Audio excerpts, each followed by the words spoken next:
I wouldn't know what I know if it was for my dad. You know, I wouldn't be doing what I do if it was for my dad. This love of carpentry and construction I have in my heart, it's in my heart. That comes from my father. I know it's in your heart because you're coming here straight from the construction site. This is the Desreta Jackson show. We turn pain into power. Wow, right. You don't understand Like he me. came and he checked on you. Yeah. And it took you till you get older to even realize how that felt. for all the things he has going on in his life, he never forgot. Like Never forgot. he wanted to see if you need something. Yeah. Like it's so. Thank you for just sharing. Like seriously, thank you for sharing. But yeah, he was a good man. Everyone out here in LA, well, to me, there was nobody didn't know Martin. They always called him Martin. They didn't call him Clinton. They called him Martin. Everybody knew Martin, and Martin was always the person to go to, reliable, trustworthy. They wanted somebody good. They called my dad up, and that's what I try to model myself after was my father. Like I said, when he met you, he told me about you, and he was. I got a story I'll show you later, but he put off everything, okay, just so we can go take care of your project. Your project. Crazy. Yes. I mean, there's something that was very important. He was like, "No, I don't want to go. No, we'll take care of Desreta. No. We're gonna get to that. Because the whole thing with him in the hospital, that was something that hit me hard. Yeah. I was like, okay, and I'm gonna get to that with you guys, but. Back to 16, you guys butt heads, was fighting, and then at that point, did you change? Did you kind of straighten up? I had to. Oh, okay. Because Mama got involved too, so I had to. So. Right, so you straighten up. Yeah. And then now you go into the military, right? And what did you serve at? Navy, United States Navy. United States Navy. Gas system electrician. Oh, okay, nice. And so when you came out, you got married. I got married at 22. I came out, I worked for the family. Young. Yeah, I worked for the family business. I basically worked for a family business all the time. Her and I's entire marriage. Yeah, worked for family business. Okay. And so when you came out, now how did the jail thing, like you say you got married and? I got married, I started acting stupid. And my What's dad, acting stupid? Just No, be honest. You can't rectify nothing if you can't be honest. Not being honest. That's acting stupid. Oh, okay. Not being honest. Not being honest. Okay, I feel you. Okay, and then that led to your marriage ending, the divorce. Ending, right. And the divorce then led to you feeling a certain kind of... Divorce led to me feeling lonely by myself, without my kids, without my family, the things I was accustomed and used to. And when it dawned on me that I couldn't get it all back, I just hit the streets, you know. And but Dad's a good dude, man. Hit the streets doing what? Everything, anything and everything. I Oh, we talking about stealing. We talking about like fights. We talking about. I never steal. I wouldn't steal. Fights, if it's brought to me, yeah. But other than that, just running in the street, just running them up. So what happened the day that you actually did catch a case? My dad was there. My dad was there. He was in court. He hired an attorney for me. He was in court. My mother was in court. He was there the entire time. He never let go. He never let go. How does that make you feel? When you're like, he's never let go. What is it that's really going through your head? There's some things I should have did. Excuse me, sorry. There's some things I should have done back then. You know that saying, if I'd have known then what I know now. If I'd have known then what I know now, I'd have done things a lot different. You know, I'd have paid attention to every word he said. I would have hung on to everything he told me. I would have, just whatever he said, just that I would have been there a lot more. You know, that's why I'm glad that these past few years before he died, I got a chance to be there. Because it's okay. It's like we got more solid, more tighter connection. Man, I'm sorry. It's okay. There's nothing to be sorry about. What you're expressing right now, because for a lot of people who don't know, they're going to be introduced to it. Your father passed. So there is a process of grief you're actually feeling right this moment as well, you know. But before you even go down that road and stay there too long, I want you to, we're gonna move forward. Yeah. As far as, so I'm gonna introduce, I bought a property, and the property I bought is in Louisiana, Missouri, and it is an historical landmark. And that's a story I'm gonna share with you guys on a whole nother episode. But the rareness of me to be able to find such a property, for it to be a US government registered landmark, for it to be the type of quality it is, and for me to be a Black woman to even own that kind of property, that set a record, that we set history in a whole nother way. Now, originally, I was just supposed to go in and renovate this property. I wasn't even gonna keep it. But what happened for me, what made me call you all the way in Los Angeles, was when I got to started, before I could even close the deal on the property, the lender, the deal was set. The lender was supposed to close. I was only supposed to put 10% down. The lender was supposed to close. They were supposed to give me all the money. I mean, I gave them 2 legs that I did, you know, I gave them future legs I was gonna have. I sold, you know what I'm saying? I sold everything. I was like, they knew everything. We had this agreement. And one of the things that the US government had was that I couldn't be late. I had to close on the day I said I was gonna close. And the lender was actually going through a process where they kept trying to figure out, how did you find this property? How are you even being able to buy this property? It got appraised twice, and the price came in 1,000 times what we was paying. So they kept saying, how is that even possible? And at the end of the day before closing, they backed out and told me, can you just ask the government to hold off one more day? And I was like, why are we holding off one more day? I don't have one more day. So what ended up happening was I had to come in with all the monies to pay it off, all cash deal.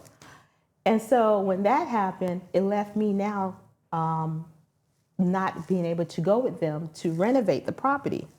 In the town, I couldn't find not one. I got other people to come in to do a quote. When they came in to do a quote, to do the electrical, they charged me $188K but they wouldn't write it down. I'm not stupid. Every time someone came, they were like, just something as simple as to repair the balcony. They were like $300K. I'm not kidding you, but nobody would write nothing down. And I knew what that was. Right. And at some point I realized I wasn't going to get any help in this town or any help to renovate this. So I remember you. Thank you. And I called you up and I said, can you get out here, come out to Louisiana, drive out here and see the property? And you was like, I got you. And then your father got sick. Right. Diabetes. And he went into the hospital. And so we put off the project on there. And every time you would call me and he was like, my dad's in the hospital, because you were the only one watching him, right? Right. And you could tell me what that was like, because I was just kind of like, okay, when are you guys coming out? When are we going to do this? And your father was so adamant as to like, we're going to get to our property. Yeah, he was. You guys, you gave him something I haven't seen in his face in years. Really? Really, you guys gave him something that hope, that joy, that spark. I got it. I'm coming back to help you. It was so great just to watch it, because he talked about you guys nonstop. You know what I mean? And what you guys gave him, that trip that we took out there, that was probably one of the best trips I've ever had with my father in a long time. We just laughed. Road trip. Yeah. He loved every minute of it. And he wouldn't go. He wanted you to keep going. He wanted you to go, but he was like, I'm not going unless you out the hospital. Exactly. And then it's like he got better. He got real quick. He talked about you when we were in the hospital. He made sure that made sure that I'll be here to take care of you guys. Oh, That was his main thing. Make sure you guys take care of Desreta. Make sure you take care of Missouri. I got you, Pop. We'll take care of this together. yes.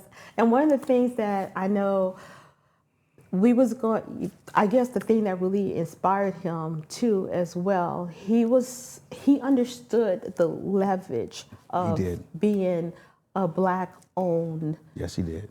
founder of a historical landmark and owner and what it signifies. And we were saying everybody contribute. We're going to turn the property into a museum, and we want to put up something to honor all of those that build those steps of the way. So not only just talking about the history of the property, but also those that kept the history alive. And so your father ended up coming. Yeah. What was that trip was like? That trip was nice. We drove straight through, and you know what? My dad usually complains that it's cold. But when we was up there, you know, it was cold up there. He didn't say one word. Right. Nothing about being cold. He was ecstatic. He got to the house. Oh, this is lovely. This is nice. You know how my father is. This is lovely. This is nice. And he started shooting out all these ideas and scenarios. I'm like, okay, Dad, that's how we can do it all. You know, when she ready to go? When she ready to do this? She loves so much. She's ready. But he was so proud. He's so proud. He was. He was so proud of you guys. He was very, very proud. You know, you guys were we had a very important road trip to go on in June, the month that he passed. But he put that road trip off. Now, this road trip was very important. Was this about the daughter? That's about the daughter. You got to share that. He put that off because he wanted to make sure you got taken care of. You know? So he had to reschedule with her. But his thing was he was trying to make sure that you got taken care of. He knew how important this was. Yeah. He did. Yes. And that's why I wanted to talk. And now you understand why I really wanted you to talk about, in the short time I met him, he was amazing. Yes. And then I found out, he shared with me, because, you know, my grandson and my family on that side, they're Native American. And he was like, he's a Native American as well. From what? Choctaw. My great-grandmother, but his grandmother was full-blooded Choctaw. Wow. Now, did you have any experience growing up? No, but he would tell me some experiences that he had. Like what? Basically, a lot of the experiences he had. He would tell me about the times on my grandfather had the horses and the cows, and him being out in the rice fields picking rice and right out to the rice paddies and things like that. And he really loved his brothers and sisters. He loves his family. Yeah. He's a big family man. But he'll tell you stories about those stories. About him going to college. He went to Texas Southern University before he went to Air Force. Now, was your father's father in his life? Yeah. He was. Matter of fact, my grandfather raised all his boys by himself. So that's why I think that has a lot to do with why my father was the way he was. Yes. Because my grandfather raised them, and something that had a lot to do with the way he was. And the way your father interacted with your life. Yeah. Did you feel like if he wasn't there, you would have a different? I'm just asking. If Clint wasn't there.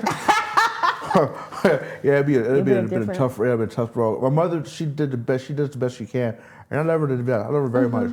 But my father had a lot of. I mean, I wouldn't know what I know if it was for my dad. You know, I wouldn't be doing what I do if it was for my dad. This love of carpentry and construction I have in my heart, it's in my heart. That comes from my father. I know it's in your heart because you're coming here straight from the construction site. And I love it. You're always working. That comes from my father. You know, so all this stuff, a lot of stuff comes from my father, my mother too. But a lot of things for being a man comes from my father. Nice. Okay. So one of the things that I wanted to have today was to just kind of give you the energy and the understanding of how a father in a son's life can make such a big difference, much more than uncles. Not to say that they're not important, not to say that our, connected family isn't important, but I watch it even in my household when I look at how my husband is such an active father with our kids, especially our son. and to see the difference. And I'll tell you, I'll share this one story that was interesting to me and that made me connect, like, okay, as women, I'm gonna tell you, whatever we sold ourselves on, like, oh, we can do it all by ourselves and we can do it without a man. Let me tell you, I homeschool my kids. And my son, the one King, you asked about, I homeschooled him since he was in first grade. And sometimes he was like doing stuff and I would teach him the same thing like 12 times. Like, we done been on this subject for a whole month. And I'll just be like, he don't remember that. I'm like, what the hell? I was like, what is going on? And I literally, when his dad would walk in, Everything changes. I would tell him, I would be like, man, I don't know what's up with your son. I done told him this. We done went over this 1,000 times. And then he'll just walk in with his clothes, take off his work stuff, and he'd be like, hey, King. He'd be like, yes. And he'd be like, listen to your mom, man. And he was like, okay, yes, okay. I'm like, and everything's over. I don't have another near problem. And he wasn't even a problem child. Right. He was not a problem child. But it was just, I was like, what the hell? Yeah, I understand. And those are the things that made me realize, like, I don't know what it is. But it is very important. It is very important that our fathers are a part of our children's lives, whether they live in the house or not. If you have an opportunity, I urge you, I beg you, put aside your differences, because that's your difference, and allow the father to be there, because who they turn out to be is totally different. And the ethics, the things they get, the things they learn, that's something internal that you cannot change. Thank you for joining me. Even when the ground was shaking, you saw the cracks in my smile, but I never cracked under pressure. Desreta. This is the Desreta Jackson show. We turn pain into power. Desreta Jackson.